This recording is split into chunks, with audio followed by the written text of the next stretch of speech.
কি ব্যাপার, আজ 2:15 বেজে গেল, এখনো পর্যন্ত কোনো রান্না বান্না হয়নি? রান্না হয়ে গেছে। এটা কি বেগুনি? গরম গরম বেগুনি। বেগুনি ওই জন্য এখন এত দেরিতে করছো? বেগুনি তো আর ভেজে রাখা যায় না, যায় কি? আমার স্নান হয়ে গেল, কিছুই খেতে দিচ্ছ না, 2:15 হয়ে গেল, কি ব্যাপার কি? এই চলো গরম গরম বেগুনি ভেজে দিয়ে দিচ্ছি। এদিকে রান্না তো হয়ে গেছে কখনই। এ বাবা, কি কি করেছো? ভাত সে রান্নাঘরে উপর দেওয়া রয়েছে। তাই? আর এমনি রান্না কি হয়েছে আজকে? রান্না হচ্ছে আজকে ডাল। বাবা, পাপড় আজকে তো বিশাল খারাপ। বিশাল নয়, তবে যেটার সাথে যেটা যায় সেইটাই রান্না করেছি। তাই? দেখবে দেখে কি কি রান্না করেছে। গরম গরম বেগুনি হচ্ছে, সেটা তো দেখতেই পেলাম। অবস্থা খুব খারাপ, ভাজি করে আর দেখিও না। এই যে আচ্ছা, এবার এখানে রয়েছে পালং শাকের তরকারি।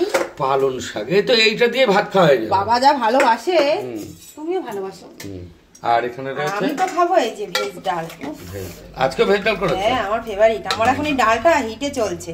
তাই? মানে ডাল দিয়ে সব ভাত খেয়ে নিচ্ছি আমি, আমার এত ভালো লাগছে। তাহলে ডাল হয়েছে, পালং শাক হয়েছে, ভাত রয়েছে রান্নাঘরে। এখানে হচ্ছে গরম গরম একবারে বেগুনি আর পাঁপড় ভাজা, আর আমরা চাটনি তো আছেই। আজকে এটাই মেনু। আজকের মেনুটা সত্যিই খুব ভালো সময়, কিন্তু আমার খিদে পেয়ে গেছে। তুমি এখনই দাও, গরম গরম বেগুনি হয়ে গেছে, তাড়াতাড়ি আমাকে খেতে দাও। হ্যাঁ, বেগুনিগুলো দেখো। দেখিয়েছি, এই তো সাইড দিয়ে কোনো এত সুন্দর ব্যাটারটা করেছি, সাইড দিয়ে কোনো সেই ঝুরঝুরি। ঠিক আছে, তাহলে আমি বসি, খেতে দাও। হ্যাঁ, আমি যাচ্ছি। ঠিক আছে।